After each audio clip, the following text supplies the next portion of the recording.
everyone, welcome to my channel. This is Vaishnavi Rathore and today we are discussing about biological classifications new part जिसका नाम है Monera. Previous video में हम लोगों ने क्या पढ़ा था? प्रीवियस वीडियो में हमने देखा था कि बायोलॉजिकल क्लासिफिकेशन क्या होता है। इसके साथ ही साथ हमने देखा था कि कुछ साइंटिस्ट हैं जिन्होंने बायोलॉजिकल क्लासिफिकेशन किया था। सबसे पहले किसने किया था? Aristotle. Aristotle was the first scientist जिन्होंने बायोलॉजिकल क्लासिफिकेशन सबसे पहले किया था। उन्होंने क्या किया था? उन्होंने लिविंग ऑर्गेनिजम्स को बेसिकली प्लांट्स और एनिमल्स में क्लासीफाई कर दिया था, राइट। और एनिमल्स को अनेमिया और इनेमिया में क्लासीफाई कर दिया था। Now this is your homework question. आप मुझे बताओगे कि अनेमिया और इनेमिया क्या होता है, राइट। इसके साथ ही साथ हम लोगों ने कैरोलस लीनियस का क्लासिफिकेशन देखा था, देन फिर कोपलैंड का क्लासिफिकेशन देखा था, फिर किसका देखा था? हीकल का क्लासिफिकेशन, सॉरी हीकल का पहले देखा था, देन फिर कोपलैंड का देखा था, right. Now again this is question, homework question कि भाई 5 किंगडम सिस्टम ऑफ क्लासिफिकेशन किसने दिया था? उन्हीं का क्लासिफिकेशन तो आज हम मानते हैं। तो आप मुझे कमेंट करके बताओ कि 5 किंगडम सिस्टम ऑफ क्लासिफिकेशन किसने दिया था, राइट। नाउ आज हमें क्या बात करना है? आज हम बात करेंगे मोनेरा के बारे में। मैं लिखना चाहूँगी यहाँ पर मोनेरा, है ना। तो भाई आज हम बात करेंगे इस प्यारे से मोनेरा टॉपिक के बारे में। देखो भाई, ये किसने डिस्कवर किया था मोनेरा? मैं बताना चाहूँगी ये डिस्कवर किया था कोपलैंड ने। कंफ्यूज मत होना, ठीक है ना। 5 किंगडम सिस्टम ऑफ क्लासिफिकेशन दिया था उन साइंटिस्ट ने, लेकिन मोनेरा किंगडम की जो डिस्कवरी थी वो किसने की थी? कोपलैंड ने की थी। कोपलैंड ने की थी। तो ये पता होना चाहिए ना, आपको पता है ना। Just wait student, okay. तो भाई मोनेरा किंगडम की जो डिस्कवरी थी वो कोपलैंड ने की थी। आपको ये भी पता होना चाहिए कि जो मोनेरा किंगडम में ऑर्गेनिजम्स आते हैं वो कौन से होते हैं? वो होते हैं आपके प्यारे प्यारे बैक्टीरियाज। यस बच्चा, बैक्टीरियाज कुछ अच्छे भी होते हैं और कुछ हार्मफुल होते हैं, ठीक है। बैक्टीरियाज आते हैं, ठीक। बैक्टीरियाज मैं कह सकती हूँ कि बैक्टीरिया जो होते हैं सोल मेंबर होते हैं इस किंगडम के। Bacterias are sole member of this kingdom, ठीक है। इस किंगडम में सिर्फ और सिर्फ बैक्टीरियाज ही आते हैं। और आपको पता होना चाहिए बैक्टीरियाज को एक दो में समझ लेना, थाउजेंड्स ऑफ बैक्टीरियाज होते हैं, ठीक है ना। अगर आप क्या करो, एक मुट्ठी सॉइल उठा लो तो उसमें आपको हंड्रेड्स ऑफ बैक्टीरियाज मिल जाएंगे, समझो। तो बैक्टीरियाज को कम मत आना, ठीक। पहली चीज़। और सबसे ज़रूरी इम्पॉर्टेंट चीज़ क्या है मोनेरा किंगडम के बारे में कि इसमें जो ऑर्गेनिजम्स आते हैं वो कैसे होते हैं? दे ऑल आर प्रोकैरियोटिक, है ना। कैसे होते हैं भाई ये बताओ ज़रा मुझे। दे ऑल आर प्रोकैरियोटिक, है ना। ये सभी के सभी कैसे होते हैं? प्रोकैरियोटिक होते हैं। अब प्रोकैरियोटिक क्या होता है बताया था। प्रोकैरियोटिक ऐसे ऑर्गेनिजम्स या ऐसे टाइप के सेल्स होती हैं जिनके पास वेल डिफाइंड न्यूक्लियस नहीं होता है ना। तो आपके बैक्टीरियाज होते हैं उनके पास कोई वेल डिफाइंड न्यूक्लियस प्रेजेंट नहीं होता। दैट्स वाई हम कह सकते हैं कि जो मोनेरा किंगडम जो होता है वो प्रोकैरियोटिक होता है। प्रोकैरियोट्स होते हैं, प्रोकैरियोट्स आते हैं बेसिकली, है ना। और पता होना चाहिए मोनेरा ही किंगडम ऐसा है जो प्रोकैरियोट है, बाकी सब यूकैरियोट्स हैं। Clear now. अच्छा, इसको बताने से पहले आपको कुछ बताना चाहूँगी कि आप बच्चे बहुत ज़्यादा कंफ्यूज होते हैं कैसे इस चैप्टर को याद करें, क्योंकि हम भूल जाते हैं। तो आप कुछ टर्म्स याद कर लो। लाइक हमें अगर मोनेरा किंगडम में लिखने को आ जाए कि आप 5 पॉइंट्स बता दो मोनेरा किंगडम के बारे में, तो आप क्या करोगे भाई? सबसे पहले आपको इसका हैबिटाट पता होना चाहिए कि भाई कहाँ पाए जाते हैं, है ना, कि भाई कहाँ पाए जाते हैं। सेकेंड, आपको इसका साइज़ पता होना चाहिए, है ना, साइज़ पता होना चाहिए। थर्ड, ये पता होना चाहिए कि भाई ये फ्लैजेला इनके पास प्रेजेंट। देखो ये आपका हर किंगडम पे लागू होगा कि भाई फ्लैजेला प्रेजेंट है, अब्सेंट है, ये भी बताना बहुत इंपॉर्टेंट होता है। तो अब ये बताओगे आप फ्लैजेला के बारे में। अच्छा, एक और चीज़ बताना चाहूँगी कि भाई जिन ऑर्गेनिजम्स के पास फ्लैजेला प्रेजेंट होता है वो कैसे होते हैं? दे ऑल आर मोटाइल, ठीक। तो अगर फ्लैजेला प्रेजेंट है तो मोटाइल होगा, और फ्लैजेला अब्सेंट है तो क्या होगा? नॉन मोटाइल होगा। क्लियर? ओके। तो भाई आपको सबसे पहले हैबिटाट पता होना चाहिए, साइज पता होना चाहिए, फ्लैजेला प्रेजेंट है कि नहीं प्रेजेंट है ये भी पता होना चाहिए। इसके साथ ही साथ आपको पता होना चाहिए इनका रिप्रोडक्शन, जो कि बहुत इम्पॉर्टेंट है, बहुत ज़्यादा, ठीक है। ओके, इतनी बात क्लियर है ना। बैक्टीरिया, अब मैं थोड़ा इसके बारे में बात करूँगी ज़रा सा। पहले आप इसको ना आप एक डिब्बे में कैद कर लो, ठीक है, इस बॉक्स को, क्योंकि ये बहुत इंपॉर्टेंट चीज़ है। ये मतलब इतना समझ लो, अगर आपको ये चीज़ पता है कि भाई ये कहाँ पाया जाता है, इसकी साइज़ क्या है, इसका फ्लैजेला प्रेजेंट रिप्रोडक्शन कैसे करता है, तो आपकी बहुत मेजर। हाँ, एक और चीज़ भाई, मोड ऑफ न्यूट्रिशन, भाई खाना इसका ये ऑटोट्रॉफिक होता है कि हेटरोट्रॉफिक होता है, ये भी पता होना चाहिए आपको। मोड ऑफ न्यूट्रिशन है ना, तो ये भी पता होना चाहिए। करेक्ट, इसको भी कैद कर लो। ठीक, तो मोड ऑफ न्यूट्रिशन भी आपको पता होना चाहिए। मैं बैक्टीरियाज के बारे में थोड़ा बताना चाहूँगी। आप बैक्टीरियाज को दो क्लासीफाई में डिवाइड कर देते हो। फर्स्ट आपकी यू बैक्टीरिया और we can say true bacteria. ठीक है, यू बैक्टीरिया, और इसको आप ट्रू बैक्टीरियाज भी बोलते हो, और ये होते हैं आपके आर्के बैक्टीरियाज। आर्के बैक्टीरिया, ठीक है, इतनी बात क्लियर हुई। तो ये आपको पता होना चाहिए, मैंने बता दिया आपको। और आपको पता, हाँ एक और चीज़ रह गई थी कि 6 किंगडम क्लासिफिकेशन भी आया था जो कि कार्ल वूस ने दिया था। तो ये भी पता, उन्होंने क्या किया था, बेसिकली आपकी जो क्लासिफिकेशन था उसको क्या किया था, मोनेरा को स्प्लिट कर दिया था into eubacteria and archaebacteria, है ना। और बाकी आपके सेम किंगडम रहे थे, like protista, fungi, animalia, plantae, बाकी सब सेम रहे थे, बस इसको डिवाइड कर दिया था इन्होंने, आपके कार्ल वूस ने। ठीक, तो बैक्टीरिया को यू बैक्टीरिया और आर्की बैक्टीरिया में क्लासीफाई कर दो। मैंने आपको बता ही दिया है कि बैक्टीरियाज हर जगह पाए जाते हैं। They are cosmopolitan in nature, मतलब कि सर्वव्यापी होते हैं। आकाश में, पाताल में, जमीन, हर जगह पाए जाएंगे। ठीक, तो जहाँ तक आपकी सोच जा रही है उससे भी कहीं ज़्यादा, चाहे एक्सट्रीम कंडीशन हो, like hot springs, marshy areas, salty areas, हर जगह पाए जाएंगे। समझे।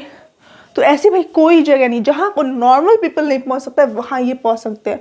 तो भाई छोटा है मगर खोटा है, इस चीज़ को याद रखना, समझे। तो भाई ये कॉस्मोपॉलिटन होते हैं। कॉस्मो, छोटा है पर खोटा है ना, कॉस्मोपॉलिट। और we can say ubiquitous nature के होते हैं। ठीक, सर्वव्यापी हैं, हर जगह पाए जाएंगे। आपके अराउंड इतने सारे बैक्टीरियाज होंगे ना, सोच भी नहीं सकते आप, बहुत मतलब बहुत, समझ रहे हो ना। तो वही सबसे पहले मोनेरा किंगडम कोपलैंड ने दिया।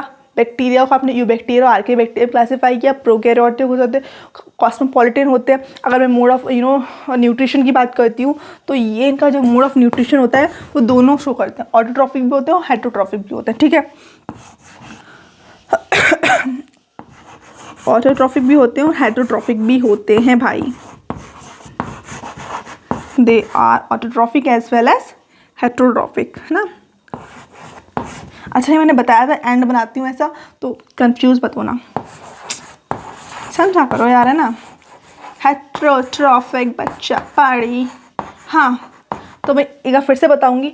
ऑटोट्रॉफिक बेसिकली ऐसे टाइप के ऑर्गेनिजम्स होते हैं जो कि अपना खाना सेल्फ बनाते हैं, और हेटरोट्रॉफिक ऐसे ऑर्गेनिजम्स होते हैं जो कि अपना खाना खुद नहीं बनाते बल्कि दूसरों पर डिपेंड होते हैं फॉर देयर फूड। समझे। तो ऑटोट्रॉफिक बैक्टीरियाज कौन से आते हैं आपके, दो टाइप के आते हैं। एक आपके आते हैं फोटोसिंथेटिक ऑटोट्रॉफिक बैक्टीरिया। कौन आते हैं, फोटोसिंथेटिक, ठीक है, ऑटोट्रॉफिक बैक्टीरिया लिख देती हूँ यहाँ पर। इन सब के बारे में अच्छे से पढ़ेंगे अभी, डोंट वरी अबाउट इट। ठीक, बैक्टीरिया लिख लेना। और इधर आते हैं chemosynthetic autotrophic bacteria. Chemosynthetic autotrophic bacteria या कीमो ऑटोट्रॉफिक बैक्टीरिया लिख दे रही हूँ, बस बाकी समझ लेना आप। ठीक, स्वेट प्यारा बच्चा। ओके, देखो भाई, फोटोसिंथेटिक ऑटोट्रॉफिक बैक्टीरिया ऐसे बैक्टीरियाज होते हैं जो कि लाइट के प्रेजेंस में अपना फूड बनाते हैं। किसकी प्रेजेंस में बनाते हैं, लाइट की प्रेजेंस में अपना फूड बनाते हैं, लाइक सनलाइट, है ना। लाइट क्या, सनलाइट की प्रेजेंस में बनाते हैं।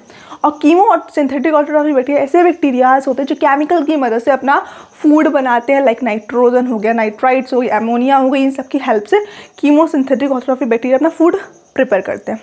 समझे। तो अभी आप क्या करो, अभी आप इसका स्क्रीनशॉट लो। अभी कुछ और इसके फीचर्स रह गए हैं वो बताती, फर्स्टली आप इसका स्क्रीनशॉट ले लो। ठीक है, ले लिया, वेरी गुड। अब बात करेंगे हम लोग कुछ टाइप्स के बारे में, ठीक है ना। लेकिन ये टाइप्स किसके बेसिस पे होंगे अभी देखते हैं। पहले आप इसका इसको रफ कर देती हूँ।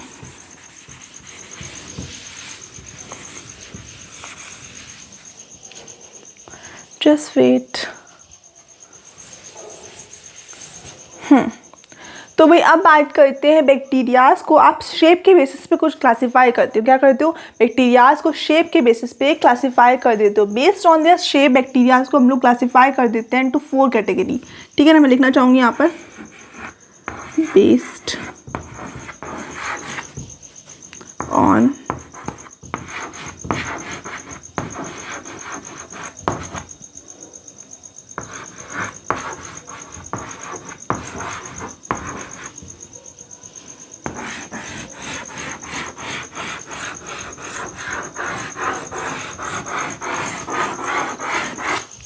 ठीक है, शेप के बेसिस पे हम क्लासीफाई कर रहे हैं बैक्टीरियाज को 4 कैटेगरीज में। सबसे पहले बात करेंगे हम लोग थोड़ा सा टन टन टन टन, जल्दी से हो जा रेडी क्योंकि सब वेट कर रहे हैं। ओके, तो सबसे पहले बात करते हैं स्फेरिकल कोकस के बारे में बात करते हैं। स्फेरिकल कोकस, स्फेरिकल कोकस, ठीक है, सारे लिख लूँ? Okay, spherical कोकस। इसमें कौन सा लिखूँ? Yes,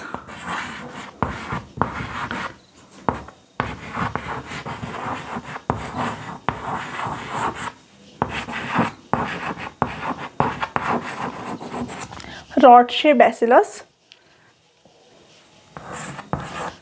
comma shaped vibrium,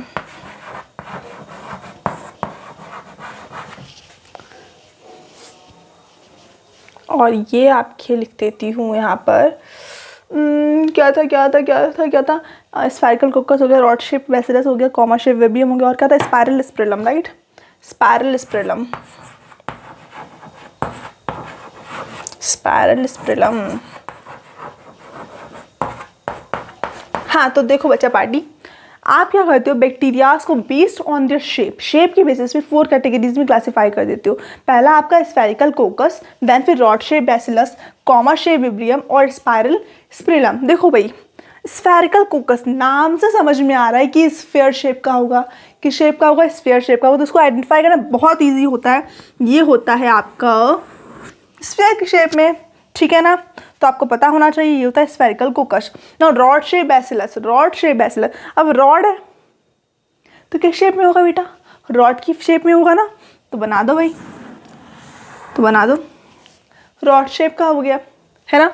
same thing comma shape विब्रियम, किस शेप का होगा? कॉमा शेप का होगा ना, तो कॉमा शेप का बना देते हैं भैया, जस्ट वेट। ठीक, ये देखो कॉमा शेप का बन गया। सेम स्पाइरल स्प्रिलम, कुछ स्पाइरल फॉर्म में होगा, है ना, लाइक दैट। थोड़ा सा इसको बनाती हूँ ढंग से, टन टन टन टन टन। तो ये देखो स्पाइरल फॉर्म में शेप में है ना, तो इसी बेस ऑन द शेप की बेसिस पे आप क्या करते हो? बैक्टीरियाज को 4 कैटेगरीज में क्लासिफाई कर देते हो। Spherical कोकस, rod shape bacillus, comma shape विब्रियम और स्पाइरल स्प्रिलम में। समझे कि नहीं? ओके, तो भाई इसका भी स्क्रीनशॉट ले लो, क्योंकि नहीं, चलो एक और चीज़ बता देती हूँ आपको। चलो ले ही लो भाई, क्या ही जाता है, ले लो। तो भाई बैक्टीरियाज के बारे में ये एक टॉपिक इंपॉर्टेंट पॉइंट रह गया था कि बैक्टीरियाज जो होते हैं वो काफ़ी ज़्यादा कॉम्प्लेक्स बिहेवियर शो करते हैं। क्या शो करते हैं? काफ़ी ज़्यादा कॉम्प्लेक्स बिहेवियर को शो करते हैं ये। और मैंने आपको पहले ही बताया था कि भाई बैक्टीरियाज कैसे होते हैं, छोटा है मगर खोटा है। तो मतलब कि जितने आपको सिंपल दिखते हैं, अभी आपने देखे तो शेप्स देखी तो उसके अकॉर्डिंग बोलोगे अरे यार ये तो बहुत ईजी है, इसमें बैक्टीरियाज क्या है। लेकिन यही बैक्टीरिया रिस्पॉन्सिबल होते हैं किसके लिए? आपकी बॉडी में इन्फेक्शन कॉज करने के लिए। There are lots of infections, there are lots of diseases जो कि इन बैक्टीरियाज के थ्रू होती है ना, होती है ना। तो भाई छोटा है मगर खोटा है ना। तो यही बताना था कि बैक्टीरिया जितने सिंपल दिखते हैं आपको, उतने ही ज़्यादा इनका जो वर्क होता है, इनका फंक्शन होता है वो काफ़ी कॉम्प्लेक्स होता है। इनके structure simple but complex behaviour. बस इतनी सी बात बतानी थी। अब हम शुरू करने जा रहे हैं आर्कियोबैक्टीरियाज के साथ। किसके साथ? आर्कियोबैक्टीरियाज के साथ। देखो भाई, सबसे पहले मैं आपको बताना चाहूँगी कि जो आर्कियोबैक्टीरियाज होते हैं वो कैसे डिफ़र करते हैं यूबैक्टीरियाज से। तो उसका उसका आंसर है सेल वॉल। क्या है? Cell wall. भाई देखो, नॉर्मल बैक्टीरिया की जो सेल वॉल होती है वो मिलके बनी हुई होती है पेप्टिडोग्लाइकिन से। किससे मिलके बनी हुई होती है? पेप्टिडोग्लाइकिन से। लेकिन आपके जो आर्कियोबैक्टीरियाज होते हैं उनकी सेल वॉल पेप्टिडोग्लाइकिन से मिलके नहीं बनी हुई होती है। दैट्स वाई ये बैक्टीरियाज काफ़ी ज़्यादा हार्श हैबिटाट में रह सकते हैं। अगर इनके पास पेप्टिडोग्लाइकिन की सेल वॉल होती तो ये हार्श हैबिटाट में नहीं रह पाते, ये काफ़ी ज़्यादा हार्श हैबिटेट में रह सकते हैं। ठीक है, तो ये भी पता होना चाहिए। क्वेश्चन पूछा जा सकता है कि वाई बैक्टीरियाज और why archaebacterias live in harsh environment और we can say harsh habitat. तो क्यों रह सकते हैं? तो उसका मेन रीज़न वही इनकी सेल वॉल है। क्या है? Cell wall. इनकी जो सेल वॉल होती है वो पेप्टिडोग्लाइकिन से मिलके नहीं बनी हुई होती है। वही नॉर्मल बैक्टीरिया की और we can say true bacteria की सेल वॉल आपकी किससे मिलके बनी हुई होती है? पेप्टिडोग्लाइकिन से, है ना। और वो काइटिन से फंजाई की बनी हुई, सॉरी फॉर दैट, मैं अपने शब्द वापस लेती हूँ। बस आपकी बैक्टीरियाज की सेल वॉल किससे मिलके बनी हुई होती है? नॉर्मल बैक्टीरिया की पेप्टिडोग्लाइकिन से, है ना। ये बार नाम क्यों भूल जाती हूँ, क्यों? आर्कियोबैक्टीरिया की तो पता ही लगी कि पेप्टिडोग्लाइकिन से मिलके नहीं बनी हुई होती है ना। आप क्या करते हो? आप आर्कियोबैक्टीरियाज को क्लासीफाई कर देते हो इनटू 3 पार्ट्स और we can say 3 types. First आपका हेलोफाइल्स, देन फिर थर्मोएसिडोफाइल्स और मिथेनोजेंस। ये आपकी एनसीईआरटी बुक में गिवन है, दैट्स वाई मैं आपको पढ़ा रही हूँ। सबसे पहले बात करते हैं हेलोफाइल्स के बारे में। देखो भाई, हेलोफाइल्स ऐसे टाइप के बैक्टीरियाज होते हैं जो कहाँ रहना पसंद करते हैं? काफ़ी सॉल्टी एरियाज में रहना पसंद करते हैं। जहाँ पर सॉल्ट होगा वहाँ पर आपके ये बैक्टीरियाज पाए जाएंगे, समझे। तो इनको बोला जाता है सॉल्ट लविंग बैक्टीरिया। ये नीट का बहुत इंपॉर्टेंट क्वेश्चन बन सकता है कि किन बैक्टीरियाज को बोला जाता है सॉल्ट लविंग बैक्टीरियाज। तो क्या जवाब दोगे? हेलोफाइल्स, है ना। याद रहेगा तो आपको पता होना चाहिए भी हेलोफाइल्स सॉल्ट लविंग बैक्टीरियाज होते हैं। नाउ थर्मोएसिडोफाइल्स ऐसे बैक्टीरियाज होते हैं जो कि हॉट सल्फर स्प्रिंग में रहना पसंद करते हैं। अब देखो नाम समझ में आएगा आपको। पहले देखो थर्मल से क्या समझ में आ रहा है कि हॉट एरिया में पाए जाएंगे। नाउ एसिडो, अब क्या है? मतलब एसिडो कुछ एसिड से रिलेटेड चीज़ आ रही है। तो सल्फर कैसी होती है भाई? एसिडिक ही तो होती है। तो इस दैट साइड में लिखा है सल्फर, और स्प्रिंग तो समझ में आ गया। तो हॉट सल्फर स्प्रिंग में ये बैक्टीरियाज पाए जाते हैं। इसी वजह से इन बैक्टीरियाज का नाम क्या पड़ा? थर्मोएसिडोफाइल्स। ठीक ना। अब बात करते हैं मिथेनोजीन्स के बारे में। किसके बारे में बात करेंगे? मिथेनोजीन्स के बारे में। भाई मिथेनोजीन्स ऐसे बैक्टीरियाज होते हैं जो मार्शी एरियाज में रहना पसंद करते हैं। कहाँ रहना पसंद करते हैं? मार्शी एरियाज में, like gut of several ruminant animals. ठीक है, रूमिनेंट एनिमल्स लाइक काउ हो गया, बफेलो हो गया। तो ये सब कैसे हैं? ये रूमिनेंट एनिमल्स है बिकॉज दे डाइजेस्ट सेलुलोज, है ना।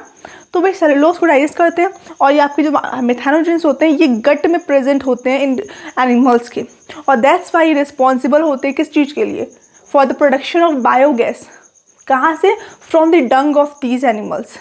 इनके डंग से ये बायोगैस का प्रोडक्शन करने में हेल्पफुल होते हैं आपकी कौन से? मिथेनोजीन्स। बायोगैस क्या बोलते हो? मीथेन गैस बोलते हो। क्यों बोलते हो? क्योंकि भाई मिथेनोजीन्स ही तो रिस्पॉन्सिबल होते हैं बायोगैस के प्रोडक्शन में, समझे। तो ये पता होना चाहिए। नाउ हमारा आर्कियोबैक्टीरिया फिनिश हो गया है। आप इसका स्क्रीनशॉट ले लो और फिर मैं बताती हूँ यूबैक्टीरियाज के बारे में, जो कि थोड़ा सा लेंदी है as compare to this, but easy है। ओके, तो फटाफट से ले लो इसका स्क्रीनशॉट। नाउ स्ट्रेस, अब बात करते हैं यूबैक्टीरियाज के बारे में। ठीक, देखो भाई, हमने पढ़ा था कि जो आपके आर्कियोबैक्टीरियाज होते हैं उनकी सेल वॉल किससे मिलकर नहीं बनी हुई होती है? पेप्टिडोग्लाइकन से। बट आपके जो यूबैक्टीरियाज होते हैं और we can say true bacterias, उनकी सेल वॉल पेप्टिडोग्लाइकन से मिलकर बनी हुई होती है, फर्स्ट थिंग। और इनकी जो सेल वॉल होती है वो काफ़ी ज़्यादा रिजिड होती है। कैसी होती है? रिजिड सेल वॉल होती है। ठीक, नाउ ये आपके जो यूबैक्टीरियाज हो सकते हैं ये यूनिसेलुलर हो सकते हैं, ठीक है ना। ये आपके कॉलोनियल हो सकते हैं, फिलामेंटस हो सकते हैं। इसके साथ साथ ये टेरेस्ट्रियल एलगी होते हैं, लाइक फ्रेश वाटर, मैराइन, इन सब एरियाज़ में पाए जाते हैं। ठीक, एक्वेटिक मैंने बताया है, हैबिटाट बहुत इंपॉर्टेंट होता है। तो भाई एक्वेटिक हैबिटाट में ज़्यादा रहना पसंद करते हैं, समझे ना। अब बात करते हैं हम लोगों ने क्या किया, यू बैक्टीरियाज को लाइक आर्के बैक्टीरिया कुछ कैटेगरीज में क्लासीफाई कर दिया, लाइक आपके साइनोबैक्टीरियाज, कीमोसिंथेटिक ऑटोट्रॉफिक बैक्टीरियाज, आपके हेटरोट्रॉफिक बैक्टीरियाज और आपके मेथैनोजेंस, ठीक है ना। आपकी एनसीईआरटी में इन्हीं के बारे में बताया गया, दैट्स वाई मैं इनको बता दे रही हूँ। सबसे पहले बात करते हैं साइनोबैक्टीरियाज के बारे में। तो भाई देखो, साइनोबैक्टीरियाज जो होते हैं उनके पास एक पिगमेंट प्रेजेंट होता है, क्लोरोफिल ए। क्या प्रेजेंट होता है? क्लोरोफिल ए, जो कि सेम होता है किसके?